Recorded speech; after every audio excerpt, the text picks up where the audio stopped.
Hey, what's up, everybody? It's Dr. Jason Jones back with another episode of Health Made Easy. And I'm probably going to irritate a few people today because I'm going to talk about the problems with technology that everyone should know. And you're thinking, like, problems with technology? Technology makes my life a whole lot easier. And nobody can deny that, that's for sure. Technology has introduced a extreme lifestyle of convenience, everything from instant communication and constant information at your fingertips, entertainment. Technology has incredible advantages. However, it does come with its own disadvantage. So, after hours of texting, using smartphones for entertainment, we're finally reaping the consequences of that, from walking into fountains to vehicle accidents, backaches. These problems are unique to constantly hunching over your smartphone all day. And as I'm recording this podcast, I'm doing everything that I can to fight gravity and sit up tall and straight, or stand tall and straight, depending on the way I tend to record these things. And many would like to blow off the consequences that follow after being bent over and hunched over your smartphone all day. And they do say that the average teenager is in that hunched over, bent posture 7 to 9 hours a day.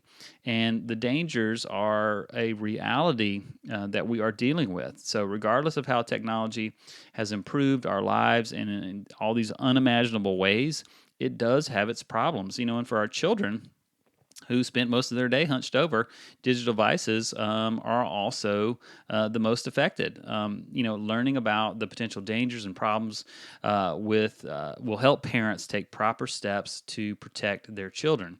And this is not a comprehensive list that I'm going to go over. These are just some of the more common things. But these are also not just for children; they're for adults too. When we look at a condition that they call tech neck, TECH, or it could be even text, TEXT, neck, or texting neck. This is a problem because it's common among heavy smartphone users or people who sit at computers all day. It's also common, when we any type of sitting job, or you having to sit quite a bit. This is because all the things we talked about before require the individual to have extended periods of time where their head and neck are way too far forward, resulting in an extremely uncomfortable posture. But unfortunately, we tend to get used to it. And when we're in this posture, you force the muscles in your neck to contract, to support your head. So, in other words, you're forcing your neck muscles to work overtime to support a 10, 12, 15, 20-pound head. And what we know from what the research says is that for every inch your head comes off of neutral, meaning if you stand up straight, your ear holes should go over the midpoint of your shoulder, midpoint of your hip, midpoint of your knee, and over the ankle. For every inch your head carries forward and stays there, you add an additional 10 pounds of compressive forces to the weight of your spine. Plus, we also know if your neck flattens out and your head goes forward, that it also stretches the spinal cord up to 5 to 7 centimeters. So, all that being said, this amount of stress placed on your neck will work itself into the spinal discs and will start to wear them out as well. And as a result, the disc will can eventually rupture, bulge, and cause chronic pain, carpal tunnel syndrome, even just poor, terrible neck mobility, develop scar tissue, a number of problems. And the unfortunate thing is that these things happen very slowly over time, and by the time that we're aware of them, it's not necessarily too late, even though sometimes it is, but they can be very hard to correct and get back to normal if it's even possible. The second one, hunchback. So using technology, we do tend to sit a lot, which is certainly understandable. The last thing that we want to do is be using our smartphone while we're trying to cross the road at some time. But yet technology has encouraged a very sedentary lifestyle where we sit all day. We barely move our limbs. This places pressure on your back and your spine, which can encourage the wear and tear again of the spinal discs and the tissue. And it's no wonder that so many people complain of back pain, neck pain, headaches, and all the other physical ailments or stress-related conditions that come with this posture. Also, sitting all day will lead to an increased weight gain and also, unfortunately, a shorter lifespan, and also has been tied to things like type 2 diabetes as well.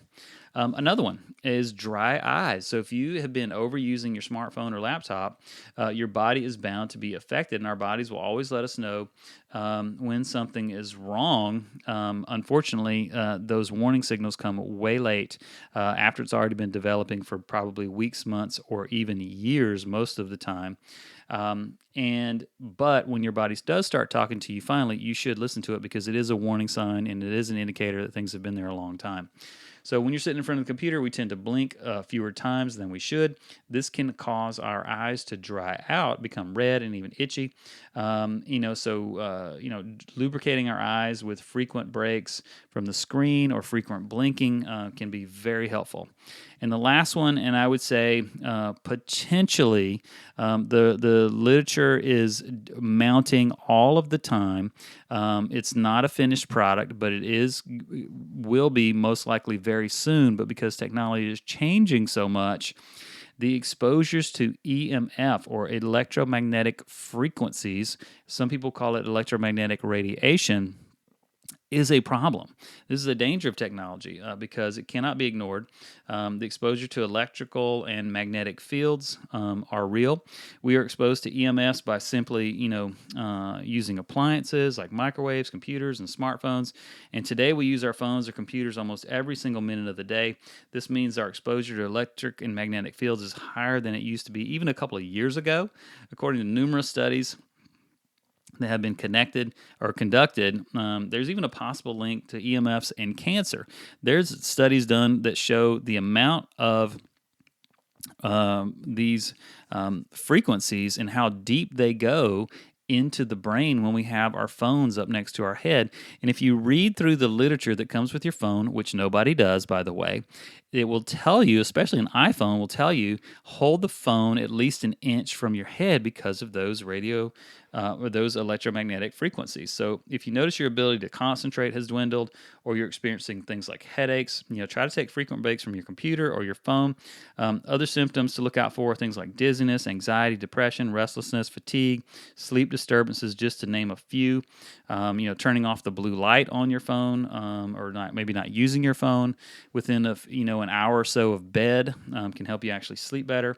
In conclusion, if you're experiencing any of the symptoms that we just mentioned, certainly one of the other things that you can do, especially the tech neck, the hunchback, and even the dry eyes, visit your chiropractor for some very effective care.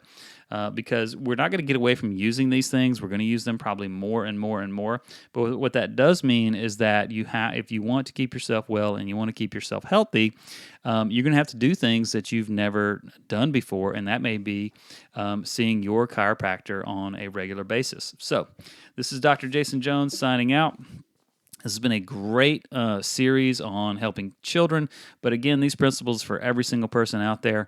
If you like these tips and tools and strategies that we give you, go to our Facebook page, hit me up on Instagram, and just let me know that you do appreciate it, and we're going to keep rolling them out. So appreciate you very much. Have a great week, and we'll see you guys on the next podcast. See you later. Bye-bye.